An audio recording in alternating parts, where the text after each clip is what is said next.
How you doing, folks? It's Ron Grovers from Ron's Beers and Tools. Hot day here today. We're working out in the yard, backyard, back land I got there. And time for a beer, for a cold beer. Got my loving wife hat on. This is the hat, Panama style hat. She got me. I'm all sweaty. The hat she got me. I like it. It's a nice hat, so I wear it. First I didn't like it, but it keeps the shade out of my eyes. I gotta keep the sun out of my eyes, not the shade. Keep the sun out of my eyes.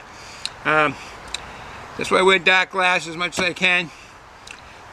Years ago, Doctor told me to wear dark glasses and a hat with a brim all the time in the sun because it damages your eyes. And I never heard a phrase before until I started dating women, and they called it crow's feet.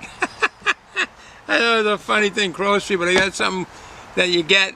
I see a lot of women with it, and they're worried about it, crow's feet. But you wear dark glasses and a visored hat, and you really don't get them. What the doctor advised, and saves your eyes. All right, enough of that. Enough of the health. Today, we got a beer, not Bud Light. My question is, why Bud?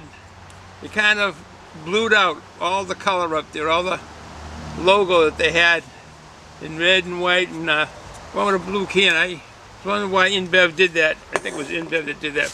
All right, that's the beer we have. Won't keep it secret anymore. And if you'll keep putting these in bags, you know I have a tough time sometimes getting it out. But all right, put that over there. And I don't know if this is no. And guess what? Opener? Someone got an opener?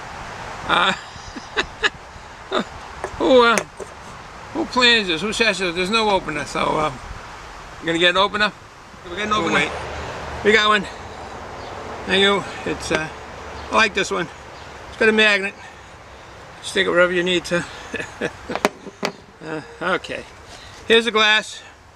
Probably a Bud Light, even though this is Bud Select. Full flavored, 99 calories. Even though that's a select, it's a light lager, it's a light form of beer. Yeah, get that over there. And all right, let me show the bottle. 99 calories. It's got this. Now this, what you're seeing on the top, that has changed quite a bit on their logos. Even a few times in 1 year, the way that looks. It has changed. If you look it up, it's skinnier, thinner, as far as the sizes and the lines and so forth. Have you got any information on this? Let me see what we have for notes here. We got Budweiser Brewery. And this is around here. They got a number of breweries all over in all the different states, other than St. Louis, Missouri.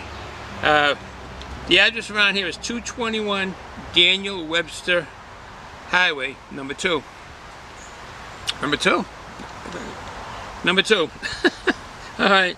Merrimack, I guess. I just got to read this. Merrimack, New Hampshire. And this Budweiser Select is a 4.3% ABV. Not too strong. 99 calories for all you women that are looking at your svelte figure, which all the men like to look at. No denying that. It's a year-round brew. It's a light lager is the style. The malt in this is a 2-row malt, and roasted caramel malt is in this also. So this is got American and Bavarian hops, which definitely are the noble hops. That bunch of hops that they consider in Deutschland or Germany the noble hops. What else do we have on this? This is initially Budweiser was started in there's no date on this, but it was 1876, I think. There's no date on this. Obviously, when missing information, I must have made these notes. You know, it is 1876, and the name was Budweiser, B-U-D-W-E-I-S, and that was really started by two gentlemen. Adolphus Busch was one of them, and Carl Conrad. They actually made a brew, and Carl Conrad was a liquor importer, and Adolf Busch was the brewer.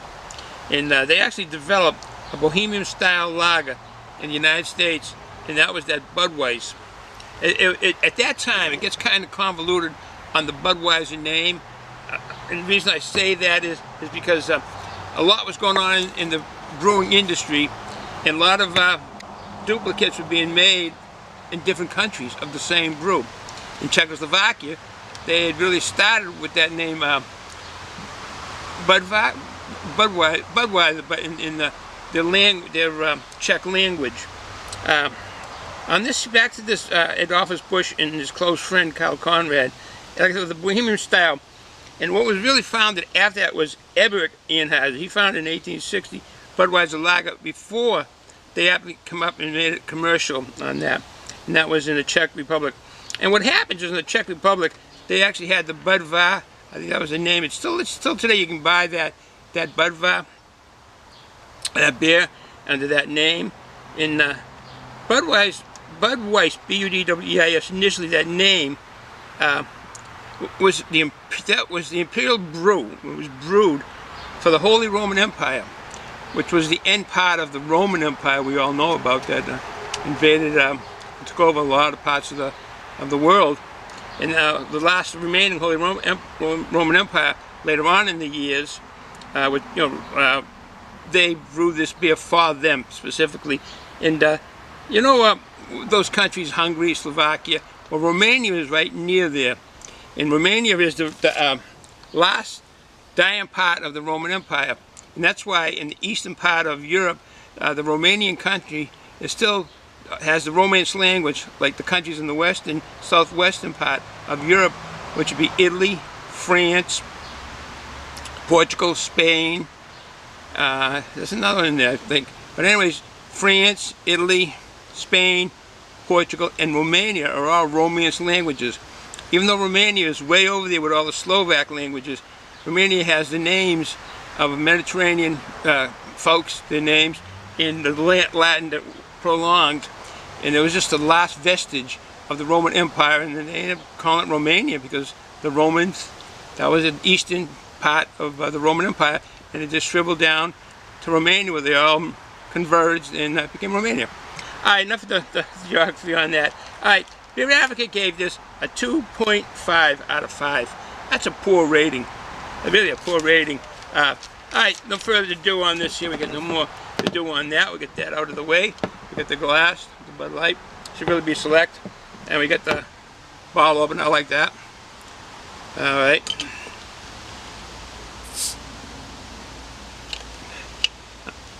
Alright, there we go. It's actually a twist off. It's a twist off, and we had to wait for an opener, and oh, I was the one who forgot the opener. I was supposed to bring just the bottle of beer and the opener, and everyone bring the rest of the stuff, but I forgot. But anyways, alright, enough of that. Alright, give a pour. They always look good. Look at that. These lagers always look good. It's clear with the carbonation in that. Look at the carbonation. We can get the clear side of the glass without Ron dropping it. Carbonation is nice in that. And nice white head. It's clear. Light yellow. White, good head. See, oh, I can get the aroma. Oh, I get the aroma right here of that toasted biscuity. The toasted biscuity. Look at the carbonation in it. And I don't know how old this is. This was pushed back. My loving wife purchased this. She produces all the, at least 99% of the beers and ales that I do. I just sit here and enjoy drinking them. She gets them all, and this is one she got. I would never picked it up, but she did, and I will do a review on it. But let's see, we get the aromas on it. Some hoppiness right away. You know, you're going to pick that up. That biscuity lager. Kind of like that toasted biscuity.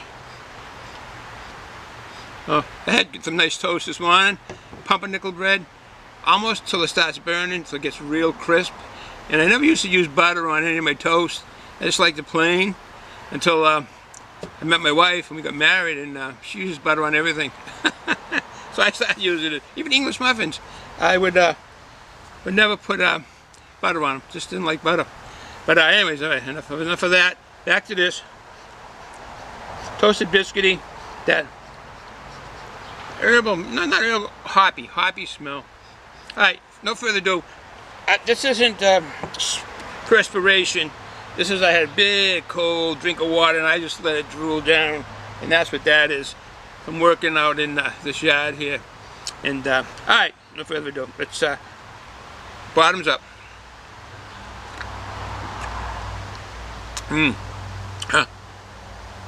Maybe a light beer, but definitely full flavored, and definitely has the crispness still to it. The retention went down. Finally went down. I expected that. It's not going to last long.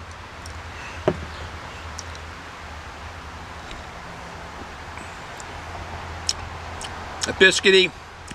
You know, basically the taste follows the aroma on this. It's so low quantities, and it leaves like kind of a not a heavy, very light mouth feel to it, because that's very smooth. On the 4.3% ABV, you get no alcohol, flavor, and so forth. Oh, I should have said this at the very beginning. This is, you know, the Ron without the beard. I used to have the scraggly beard. I shaved it off. You know, got a Fu Manchu. And I've been here for about 10 minutes talking. I got a Fu Manchu, and always they call it a Fu Manchu like the Oriental folks have it, but with this hat on and so forth, looks like the you see in the movies the Mexicans in the Mexican Bandito with all the bullets, all kind of cool and stuff. You see the bullets, and you know, and but anyways, drinking tequila and around. They have these kind of mustaches, I think, with the hat more so. All right, but that's it. I won't go into that. Well, there isn't much flavor. There is a bit of flavor in this, not a heck of a lot.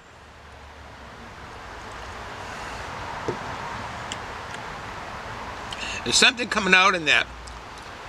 Probably the churro malt in it, because you're getting some colors. Watch how light it is. It's a light beer. I wouldn't get this again. That's me. It's crisp. No alcohol flavor to it at all. Smooth. The flavors are very mild.